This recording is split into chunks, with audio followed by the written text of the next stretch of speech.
नमस्ते दोस्तों, आप सब कैसे हो। आशा करती हूँ आप सब लोग बहुत अच्छे होंगे।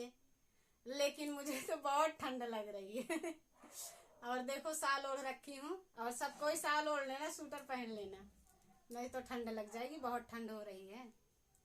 और मैं एक भजन गीत सुनाने जा रही हूँ। जैसे लगे कमेंट में बताना और सब्सक्राइब भी कर देना।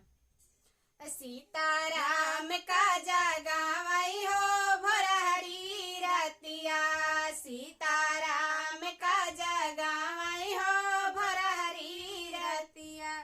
उठा राम कुटियन को जई हो, सब साधु संतन को जगई हो। उठा राम कुटियन को जई हो, सब साधु संतन को जगई हो। भैला भोर भी न सा